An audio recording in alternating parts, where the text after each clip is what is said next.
Friends, मेरे YouTube video channel समृद्ध classes में आपका स्वागत है।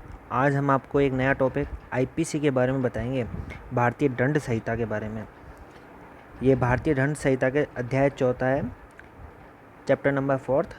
इसके अंतर्गत बताया गया साधारण अपवाद, जनरल एक्सेप्शन।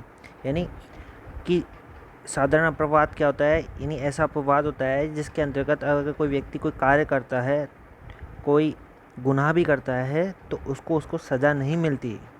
ठीक है, उसी के बारे में बताया गया है। ये बहुत बड़ा है सेक्शन, इसमें 76 से लेकर 106 तक सेक्शन आते हैं। तो इन्हीं सभी सेक्शनों पर अपन बात करेंगे, लेकिन आज फ़िलहाल अपन 76 से 81 तक के सेक्शन के बारे में ही बात करेंगे। तो दोस्तों, आगे बढ़ते हुए इस वीडियो को हम बात करते हैं अपनी धाराओं पे। उससे पहले आप हमारे चैनल को सब्सक्राइब कीजिए, लाइक कीजिए, शेयर कीजिए और कमेंट बॉक्स के अंदर कमेंट करना ना भूलिए, ताकि कोई वीडियो के अंदर कोई कमी रह गई हो तो हम आपको ज़रूर बताएं। किसी को कोई सवाल जवाब पूछते हैं तो वो पूछ सकते हैं। ठीक है, तो पहला सेक्शन याद देखते हैं दोस्तों, धारा 76। इसमें बताया गया है कि विधि द्वारा आबद्ध या तथ्य की भूल के कारण अपने आपको विधि द्वारा आबद्ध होने का विश्वास करने वाला व्यक्ति द्वारा किया गया कार्य। धारा 76 बताती है दोस्तों, यानी कोई कार्य ऐसे व्यक्ति द्वारा किया जाता है, यानी कोई कार्य ऐसे व्यक्ति द्वारा किया जाता है जो कानून के रूप से यानी कानून के द्वारा वो आबद्ध है, यानी प्रतिबद्ध है वो काम करने के लिए उससे। और जो काम कर रहा है ना, वो विधि की भूल के कारण नहीं, तथ्य की भूल के कारण, और अपने को आबद्ध का विश्वास भी, उसको यानी विश्वास है कि हाँ, मैं जो काम कर रहा हूँ विधि के जो कानून के रूप में मैं बंधा हुआ हूँ, जिसमें प्रतिबद्ध हूँ, मैं उसके अनुसार ही काम कर रहा हूँ। और ये विश्वास करने का कार्य करते हुए व्यक्ति कार्य करता है, तो उस कार्य करते हुए यदि किसी व्यक्ति की वो हत्या कर देता है या ऐसी कोई दुर्घटना कर देता है, तो वह क्षमा योग्य है। लेकिन वह भूल तथ्य की होनी चाहिए, विधि की भूल नहीं। अब आपको तथ्य की भूल और विधि की भूल के बारे में बताते थे। तथ्य की भूल तो क्या क्षम्य होती है, विधि की भूल क्षम्य नहीं होती, क्योंकि कानून ये मान के चलता है कि विधि के बारे में सबको नॉलेज है। लेकिन तथ्य की भूल के लिए क्या है? एक तो दोस्तों सबसे पहले कि तथ्य की भूल वो होती है, इसमें कोई भी कार्य अपराध तब बनता है जब व्यक्ति का मन भी अपराधी हो। अर्थात जब व्यक्ति का मन अपराधी नहीं होगा तो अपराधी होगा ही नहीं। ठीक है ना? तो अपराध होने के लिए मन भी अपराधी होना चाहिए, प्लस उसकी जो सोच है वो होनी चाहिए कि हाँ, मैं ये काम करने वाला हूँ। इसमें क्या है, अब इसको हम उदाहरण के द्वारा देखते हैं। देखिए दोस्तों, 76 का उदाहरण है, एक व्यक्ति जो कि विधि द्वारा एक पुलिस, इसमें क्या होता है, विधि के समादेश के अनुवर्तन में एक क्या होता है, वरिष्ठ ऑफिसर के आदेश के अनुसार, वरिष्ठ ऑफिसर के आदेश के अनुसार, ये मान लेते हैं अपन ए नाम का कोई ऑफिसर है वरिष्ठ, इसके अंडर में काम कर रहा है बी। अब वो एक बोलता है कि भीड़ बहुत हो गई है, इस भीड़ को शांत करने के लिए गोली चलाओ। वो गोली चलाता है, लेकिन वो गलती से किसको लग जाती है? किसको बोलता है ये? बी को।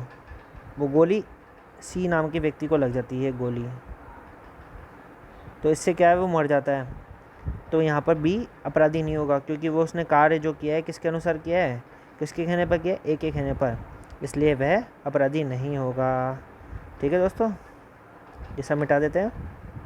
इसी प्रकार से देखो दोस्तों, एक उदाहरण और है 76 का, लेकिन ये तभी अपराधी नहीं होगा, इसके लिए 2 कंडीशन दी गई है। एक तो विधि द्वारा आबद्ध, क्योंकि वो देखो अपने वरिष्ठ ऑफिसर के अनुसार काम कर रहा था। ठीक है ना? ए के अनुसार काम कर रहा था बी। ठीक है, और दूसरा तथ्य की भूल के कारण। ठीक है ना? वो भीड़ पे गोली नहीं चलाता, यानी भीड़ पे गोली चलाता है, इसलिए उसने कोई अपराध नहीं किया। ठीक है, अब एक उदाहरण और ले लेते हैं अपन, समझिए दोस्तों। इसमें क्या होता है, एक न्यायालय का ऑफिसर ए एम को गिरफ्तार करने के लिए न्यायालय द्वारा आदेश किए जाने पर वे सम्यक जांच के पश्चात विश्वास करके यह को गिरफ्तार कर लेता है, कहने कोई अपराध नहीं किया है। एक उदाहरण ये भी हो सकता है, यानी इसको आप यूँ समझ सकते हैं दोस्तों कि एक ऑफिसर है न्यायालय का, ठीक है, उसको बोलता है कि वो बी नाम के व्यक्ति को गिरफ्तार करे, लेकिन वो कर किसको लेता है? सी को। क्यों कर लेता है?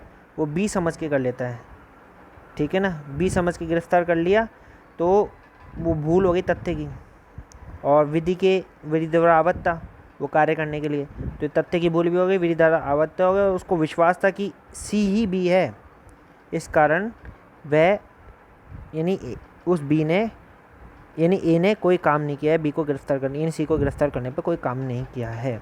ठीक है दोस्तों, ये हो गया अपना 76 के लिए 2-3 बातें कंडीशन है। एक तो विधि द्वारा अवध होना चाहिए, तथ्य की भूल होनी चाहिए, और जो कार्य कर रहा है वह सद्विश्वासपूर्वक किया गया हो। ठीक है दोस्तों, अगर इसके अकॉर्डिंग नहीं करता कार्य तो वह इससे जो अपवाद है इसका फ़ायदा नहीं उठा सकता है। अब इसमें आप मेरे हिसाब से आपको कोई परेशानी नहीं होगी, आसानी से समझ में आ गया होगा आपके। अब धारा 77 के बारे में बात करते हैं। न्यायकृत कार्य करते हुए न्यायाधीश का कार्य, यदि कोई न्यायाधीश खुद ही ऐसा कोई कार्य करता है जो न्यायाधीश के दौरान रहने की यानी अपने न्यायालय का कार्य करते समय कोई न्यायाधीश कार्य करता है तो वो अपराधी नहीं होता है। ठीक है, जैसे इसमें भी एक उदाहरण है, आपको मैं बताता हूँ एक उदाहरण। जैसे इसमें क्या होता है, कोई न्यायाधीश है ना अपने क्षेत्राधिकार का उल्लंघन करके कोई निर्णय दे देता है, किसी व्यक्ति को कोई सज़ा दे देता है, लेकिन वह उसके लिए उत्तरदायी तब तक नहीं होगा क्योंकि वह ये मानता है कि जो उसने कार्य किया है सद्भावनापूर्वक किया है। ठीक है ना, सद्भावनापूर्वक किया उस न्यायाधीश ने, वो ये सोचता है मैंने जो कार्य किया है अपने क्षेत्राधिकार के अंतर्गत किया है और सद्भावनापूर्वक किया है। अगर उसके मन में कोई न्यायाधीश के दुर्भावना नहीं है उत्पन्न तो वह अपराधी नहीं होगा, इसका अपवाद का फ़ायदा उठा सकता है। ठीक है दोस्तों, ये हो जाएगा 77, इसको धारा 77 में बताया। देखो 76 एक में हो गया, इसमें यानी कोई व्यक्ति किसी के अंडर में कार्य करता है और इसमें न्यायाधीश स्वयं कार्य करता है। ठीक है, यानी न्यायाधीश की कार्य का के देखा जाता है। अब एक आएगा 78, ये तीनों लगभग मिलते जुलते से, 77 और 78 तो ज़्यादा मिलते जुलते हैं दोस्तों। अब 78 न्यायालय के निर्णय या आदेश के अनुसरण में किया गया कार्य, यानी कोई बात अपराध नहीं होती है, कोई बात अपराध नहीं होती है यदि जो न्यायालय के निर्णय या अनुसरण में की जाए।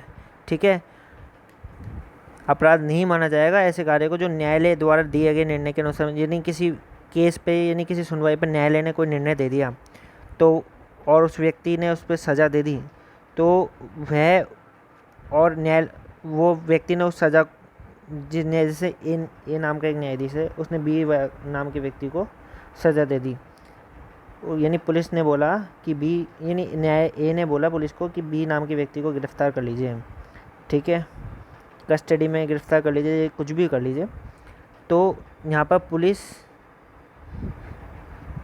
पुलिस को कोई सज़ा नहीं मिलेगी क्योंकि उसने जो कार्य किया है वह न्यायालय के निर्णय व आदेश के अनुसार किया है, और पुलिस ये समझती है कि जो न्यायालय ने निर्णय दिया है वह अपनी अधिकारिता के अंतर देते हुए किया है और सद्भावना के आधार पर दिया है, यानी कोई दुर्भावना नहीं होनी चाहिए। ठीक है दोस्तों, इस प्रकार धारा 76, 77 और 78 आपको दोबारा रिपीट कर देते हैं। 76 के अंतर्गत तो है यानी विधि द्वारा कोई आबद्ध व्यक्ति होना चाहिए और तथ्य की भूल होनी चाहिए, विधि की भूल नहीं होनी चाहिए। ठीक है ना, और सद्भावनापूर्वक कार्य किया गया हो। ठीक है ना, तो माफ़ होता है। ठीक है दोस्तों, और 77 बताया था यानी न्यायाधीश कोई कार्य करता है तो माफ़ होता है, और फिर न्यायालय के निर्णय के अनुसार कोई कार्य करता है सद्भावनापूर्वक, ठीक है ना, तो माफ़ होता है। ठीक है दोस्तों, ये हो गया अपने धारा 76, 77, 78, इन तीनों को एक साथ याद कीजिए तो आपको आसानी से याद होगा। अपन बात करते हैं अब 79 के बारे में। 79 है विधि द्वारा न्यायमुनत तक या तथ्य की भूल से अपने को विधि द्वारा न्यायानुमत होने का विश्वास करने वाला व्यक्ति द्वारा किया गया कार्य। ये दोस्तों थोड़ा लंबा है, इसको ढंग से समझने की ज़रूरत है आपको। इसको उदाहरण के द्वारा समझते हैं। ए पी को ऐसा कार्य करते हुए देखता है जो कि हत्या का प्रतीक होते हैं, जो ए की हत्या का प्रतीक होता है। ए सद्भावना पूर्वक काम में लाए गए श्रेष्ठ निर्णय के अनुसार वाई को उचित प्राधिकारियों के समक्ष ले जाने के लिए उसे गिरफ्तार करता है। ए ने कोई अपराध नहीं किया, चाहे बाद में असल बात यह निकले कि यह प्रतिरक्षा में कार्य कर रहा था। नहीं आया समझ में? नहीं, आपको बताता हूँ। इसमें क्या होता है कि ए, इसमें मान लेते हैं जैसे कोई व्यक्ति किसी व्यक्ति की हत्या करते हुए देख रहा है, यानी ए नाम का व्यक्ति है, वो देख रहा है बी ने सी की हत्या कर दी, बी ने सी की हत्या कर रहा है, ठीक है ना। जबकि ए, और फिर इसमें क्या करता है, ए बी को गिरफ्तार कर लेता है, जबकि होता क्या है, सी ने यहाँ हमला किया है और बी अपनी प्रतिरक्षा कर रहा है, ठीक है ना। तो ए ने यहाँ पर कोई अपराध नहीं किया है, ठीक है ना। चाहे उसे बाद में पता लगे बात कि बी अपने बचाव में प्रतिरक्षा के लिए कार्य करता है, यहाँ अपराधी तो असली सी है। तो यहाँ पर ए ने कोई अपराध नहीं किया है उसे गिरफ्तार करके। समझ में आया दोस्तों? अब नेक्स्ट आता है विधि द्वारा कार्य में दुर्घटना। यानी विधि द्वारा कार्य, यानी विधिपूर्ण कोई कार्य कर रहा है कोई व्यक्ति, तो वो भी अपराध नहीं माना, और उसके कार्य को करते समय कोई दुर्घटना घटित हो जाती है, ठीक है ना, तो भी अपराध नहीं माना जाता है। यानी विधिपूर्ण कार्य के मतलब यानी अपनी सम्यक सावधानी व सतर्कता से कोई व्यक्ति कार्य कर रहा है, ठीक है, और उसमें दुर्घटना हो जाती है, तो ऐसे व्यक्ति को अपराधी नहीं माना जाता है। जिसका उदाहरण से देख लेते हैं। ए नाम के व्यक्ति है, कुल्हाड़ी से काम कर रहा है, ठीक है, ये अपनी कुल्हाड़ी लेके काम कर रहा है, ठीक है, और कुल्हाड़ी का फल उसमें से निकाल कर, यानी कुल्हाड़ी का डंडा होता है ना, ये कुल्हाड़ी का जो ऊपर का आगे का, ये दोनों अलग होके उछल के किसी और स्थान पर चला जाता है, ठीक है ना। जिससे उसमें पास में खड़ा हुआ व्यक्ति, यहाँ पर ये व्यक्ति खड़ा होता है बी नाम का, ठीक है, इसको लग जाता है ये कुल्हाड़ी का, ठीक है। इससे क्या होता है, यह व्यक्ति मर जाता है, ठीक है, यह व्यक्ति मर जाता है, ठीक है। तो यहाँ पर ए नाम का व्यक्ति अपराधी नहीं होगा। क्यों? क्योंकि उसने सतर्कता से काम किया था, सावधानी पूर्वक किया था, और विधि द्वारा आबद्ध था। यानी वो पेड़ काट रहा था, पेड़ तो कुल्हाड़ी से ही काटा जाता है, ठीक है, या मशीनों से भी काटा जाता है। अब मगर उसने सावधानी बरतते हुए कार्य किया था, इसलिए वह अपराधी नहीं होगा दोस्तों, ठीक है ना। यानी विधिपूर्ण कार्य कर रहा है, विधि द्वारा कार्य में कोई दुर्घटना हो जाती है तो, और समय सावधानी और सतर्कता से कोई व्यक्ति कार्य करता है, तो ऐसे व्यक्ति को अपराधी नहीं माना जाता है, और सद्भावनापूर्वक कार्य होना चाहिए, ठीक है। तो यहाँ पर हो गई धारा 80, ठीक है दोस्तों। अब दोस्तों बात करते हैं धारा 81 के अंतर्गत। धारा 81 कहती है कार्य जिससे अपहानि कारित होना संभावना है, किंतु जो अपराधी का आश्रय के बिना या अन्य हानि के निवारण के लिए किया गया हो। अब इसको समझते हैं दोस्तों। अपन देखो, ऐसे ए नाम की कोई जहाज़ है, और ए नाम का व्यक्ति उस जहाज़ को, यानी ये कोई जहाज़ है और ए नाम का व्यक्ति उसका कप्तान है, उस जहाज़ को लेके जा रहा है, और वो देखता है कि वो बिना कोई उपेक्षा कि वह अपने आप को ऐसी परिस्थिति के अंदर पाता है कि सामने से कोई जहाज़ आ रही है, बी, ठीक है, बी नाम की कोई जहाज़ आ रही है। अगर वह अपना जो यात्रा का जो स्थान है वो नहीं बदलता है, परिवर्तन नहीं करता है, तो उसमें 20-30 आदमी जो भी बैठे हुए यात्री वह टकराकर डूब जाएंगे। और यदि वह अपना स्थान चेंज कर लेता है तो सामने से सी नाम की आ रही है जहाज़, उसमें केवल 2 ही व्यक्ति बैठे हुए हैं, ठीक है, वो डूब जाते हैं या मर जाता है। हालांकि वह बचाने की पूरी कोशिश करता है, चला के नहीं मारता, और वो डूब के मर जाते हैं। तो यहाँ पर ए अपराधी नहीं होगा दोस्तों, क्योंकि ए ने क्या किया, यानी बड़ी अपहानि को यानी कोई बड़े नुकसान को कम करने के लिए छोटा नुकसान कारित किया, इसलिए वह इसमें अपराधी नहीं होगा। अपन दूसरा देख लेते हैं। एक और उदाहरण देख लेते हैं दोस्तों। एक क्या होता है, एक अग्निकांड होता है, आग लग जाती है किसी जगह पर, तो आग ज़्यादा नहीं फैले, ये बिल्डिंग है, ठीक है, आपस में चिपकी हुई बहुत सारी बिल्डिंग है, इसमें क्या आग लग जाती है, किसी यहाँ पर एक बिल्डिंग में आग लग जाती है, तो वो क्या करता है, ये आग अन्य स्थान पर ना फैले तो सारी इन बिल्डिंग की दीवारों को गिरा देता है।